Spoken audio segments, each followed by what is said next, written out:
Et dans un autre message, il encourage les gens à penser au message de Dieu et en soi-même.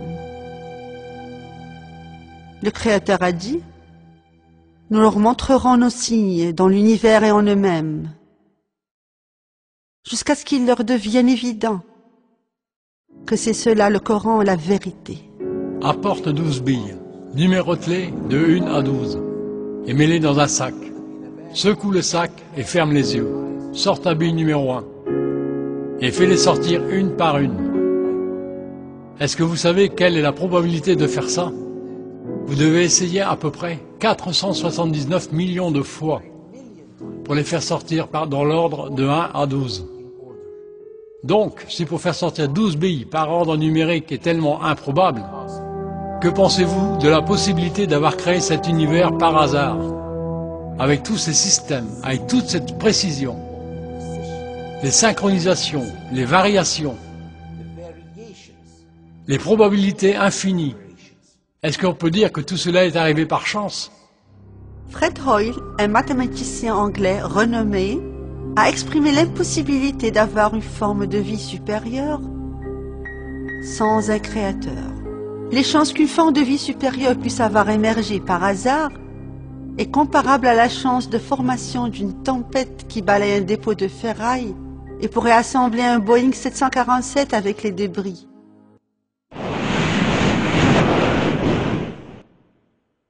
Toutes les tentatives des évolutionnistes du XXe siècle qui démontrent l'origine de la vie ont échoué. Geoffrey Bada, professeur de géochimie, défenseur principal de la théorie de l'évolution, confirme ce fait dans le numéro de février 1998 du magazine Earth, une des plus importantes publications périodiques confirmant l'évolution. Aujourd'hui, nous avons quitté le XXe siècle. Nous avons dû faire face au même grand problème que celui du début du XXe siècle. Comment la vie a-t-elle commencé sur Terre? Après de longues études et plusieurs expériences, le renommé biologiste français Louis Pasteur a réfuté la base de la théorie de l'évolution. Est-ce la matière peut se former par elle-même? Non. Aujourd'hui, il n'existe pas un seul cas qui puisse confirmer que les êtres microscopiques sont apparus sur Terre sans parents qui leur ressemblent.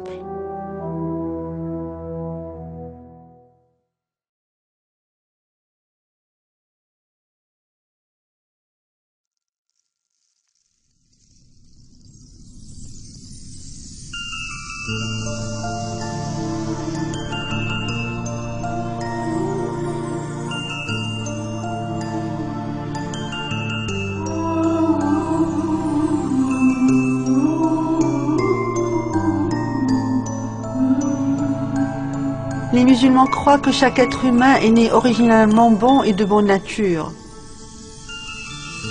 Ce qui veut dire que personne ne pourra dire le jour du jugement « Oh mon Dieu, vous ne devriez pas me punir parce que c'est vous qui m'avez créé naturellement mauvais. » Un des aspects les plus admirables de l'islam est le fait que nous ne croyons pas que l'être humain soit né avec le péché originel. Mais qu'en fait, nous croyons que le Dieu Tout-Puissant est le créateur du monde entier et a inspiré aux êtres humains la possibilité de le reconnaître et de s'approcher de lui, et de l'adorer et de le servir. Donc, au lieu du péché originel, nous croyons en tant que musulmans en la bonté naturelle. Les musulmans croient que tous les êtres humains sont nés sans péché originel.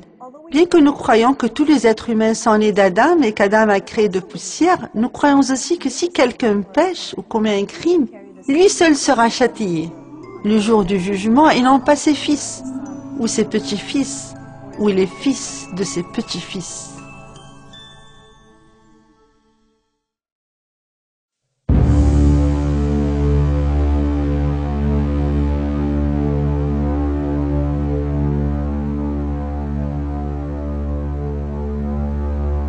Les musulmans croient que la foi devait parvenir du fond du cœur de l'être humain et que personne n'a le droit de forcer quelqu'un à changer sa foi. Le Coran a formulé ceci dans le chapitre 2 de la sourate Al-Baqarah, « Nulle contrainte en religion ». La raison pour laquelle ce verset fut envoyé au prophète Mohammed est qu'avant l'islam, certains ignorants haïssaient le fait d'avoir des nouveau-nés filles, et d'autres souhaitaient que leurs nouveau-nés garçons restent en vie. Ils firent donc le serment à Dieu que s'ils avaient des nouveau-nés garçons, ils feraient d'eux des juifs. Ceci a engendré une génération d'idolâtres, dont les fils étaient juifs. Certains de ces parents devinrent musulmans, et commencèrent à faire pression sur leurs enfants juifs afin de les convertir à l'islam. Le Coran défendit la jeunesse juive dans ce verset. Nulle contrainte en religion, laissez-les seuls. Pourquoi les forcer à devenir musulmans? Personne ne peut forcer quelqu'un à devenir musulman, simplement parce que l'islam est une action du cœur.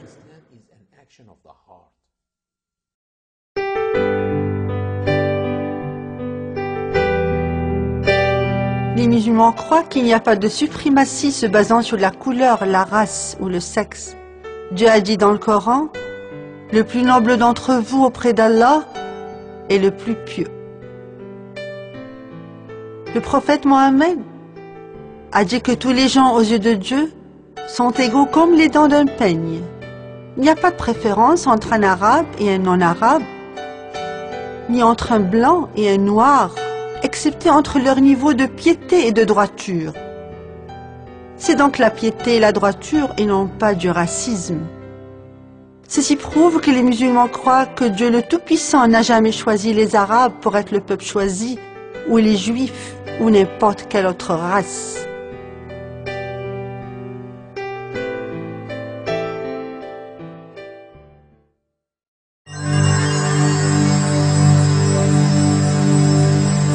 Les musulmans croient en 6 croyances principales.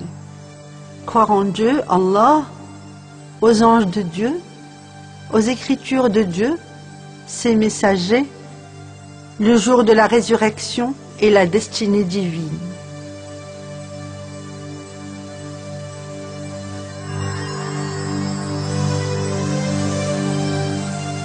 Les musulmans croient qu'il n'y a pas d'autre Dieu digne d'être adoré excepté Allah.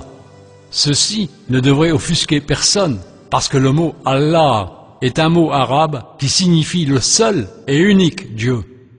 Le mot Dieu n'est pas une traduction précise du mot Allah, car on peut obtenir d'autres dérivés du mot Dieu, parce qu'il y a des déesses, des faux dieux, des dieux romains, des dieux grecs.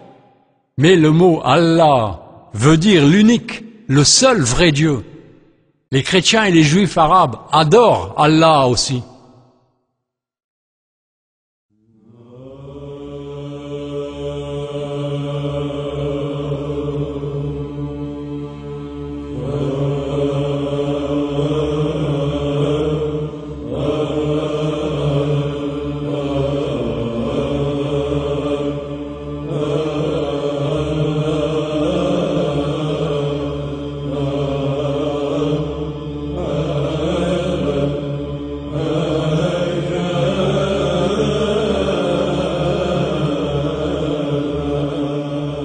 À la première page de la Bible des chrétiens arabes, le mot Allah fut répété 6 fois au premier paragraphe de la Genèse, pour arriver 17 fois jusqu'à la fin de la première page et une centaine de fois dans la Bible.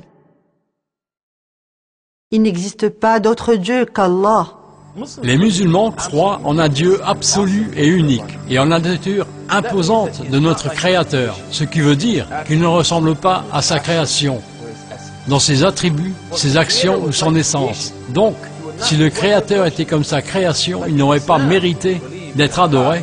Mais en islam, nous croyons que Dieu, Allah, est le seul et unique et ne ressemble pas à sa création. Pour cette raison, les musulmans ne le dessinent pas, ne le personnifient pas. Nous croyons aussi qu'Allah, le Tout-Puissant, est le Créateur de l'univers. Il est le miséricordieux et nous a offert tout ce qui existe.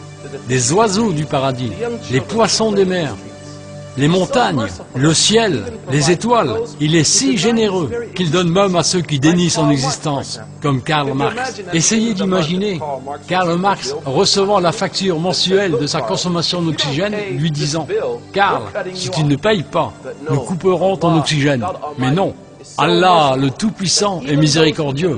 Même ceux qui ne croient pas en lui reçoivent sa miséricorde et sa générosité. Les musulmans croient qu'Allah est unique. Rien n'est comme lui. Il est le créateur des hommes et des animaux. Il ne ressemble pas à l'être humain. Il n'y a aucun animal, il n'y a aucune plante. Il dépasse toute imagination.